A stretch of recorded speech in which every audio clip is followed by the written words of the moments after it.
الزمالك يخسر أمام سموحة 1-0 في مباراة يعني تقدر تقول من طرف واحد بالنسبة نادي سموحة. ما شفتش أي حاجة ومحدش يقول إن ده قوام أساسي وده قوام مش أساسي، كلهم أساسيين يعتبر بالنسبة لنادي الزمالك، باستثناء لاعب أو اتنين، باستثناء لاعبين التلاتة بالكتير يعني. انما انت نزل عندك عواد وهشام فؤاد والونش عمر جابر وايشو وسيف جعفر ومحمود جهاد وبيزيرا واحمد شريف وادم كايد، وبعد كده نزل ناصر منسي وناصر ماهر يعني الاساسيين حرفيا. سموحه كانت بتلعب عليك مباراه، يعني مباراه روعه فعلا والله العظيم. سموحه بتلعب كوره، خصوصا الشوط الاول يعني اكتسحت نادي الزمالك وضيعت فرص يعني محققه، حوالي عن 7 8 فرص محققين. هنخش في تفاصيل المباراة طبعا، بس في الأول السلام عليكم ورحمة الله وبركاته في جدل رياضي جديد.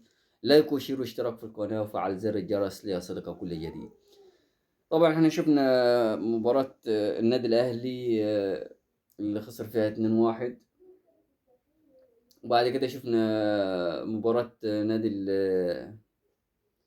نادي وشفنا مباراة نادي بيراميدز طبعا اللي خسر فيها 3-1 من الإسماعيلي. وشفنا النهارده طبعا مباراة سموحة والزمالك اللي خسر الزمالك 1-0 بهدف حسام أشرف، وهدف كويس ملعوب ضيع كتير.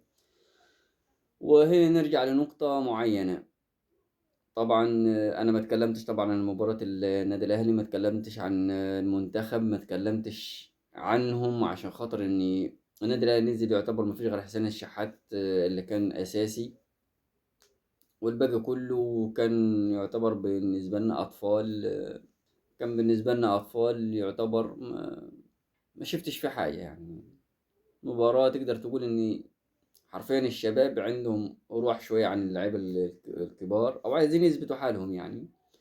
انما المنتخب مفيش فايدة طول ما فيه المجاملات، مفيش فايدة طول ما ماسكه حسام حسن، مفيش فايدة طول ما الاتجاهات ماشية باتجاهات معينة. انت بتنزل كل شكل لا يرسى عليه. انت بتلعب قدام زامبيا، مش بتلعب قدام يعني فرق كبيرة. وإن عندنا يعني إن رحنا دور الثمانية أو عدينا دور الثمانية يبقى نبوس إيدينا وش وظهر.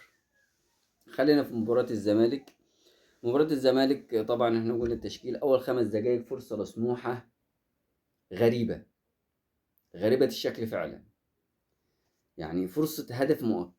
بعدها تردد نادي الزمالك رد بهدف يعني بفرصة هدف برضو مؤكد. سموحة أخطر طبعا بكل المقاييس على نادي الزمالك. نادي الزمالك تحس إن هو ضايع تايه، مفيش جملة محفوظة. عندك سيف جعفر معلش غير اعتراضات، بيعترض بس على ايه مش فاهم او مش عارف. اعتراضات بالجملة من اللعيبة. تحس ان اللعيبة بتلعب بمزاجها، بتلعب ومش حاسة بقيمة فانيلة النادي الزمالك. بتلعب يعني لنفسها، بتلعب وهي حاسة ان هي مدينة النادي. فألعب زي ما أنا عاوز، ألعب فردي، ألعب إخوان بزيرة. طبعا راح ضيع أهداف بالجملة، رايح جاي رايح جاي، ها بيجري وخلاص في الملعب، لكن مفيش مفعول، مش مقدم أي جديد مع نادي الزمالك. تاني بعد كده عندك أنت آه، 6 فرص أو 7 فرص طبعا قلنا لنادي الزمالك في الدقيقة 40. هدف حسام أشرف طبعا، معلش في الكلمة، هدف جه بعد 3 4 فرص أضعهم بغرابة الشكل. بعد كده فرص في الدقيقة 85 هدفين من اللاعبين اللي نزلوا لسموحة دول ما يضيعوش.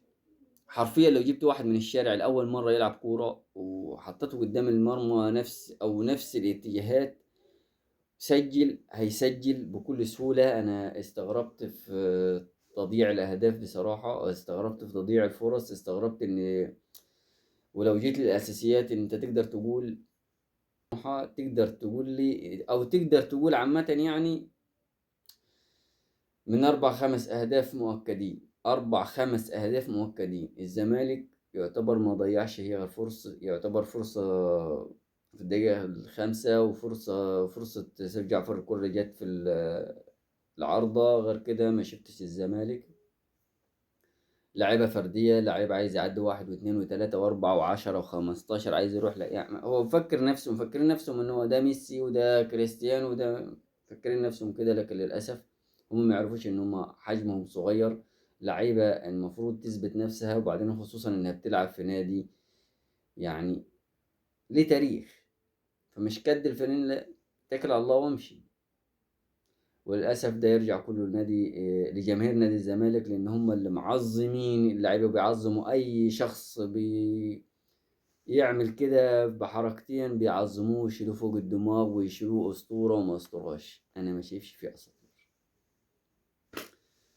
خلصت الحلقة. دمتم في أمان الله. سلام عليكم.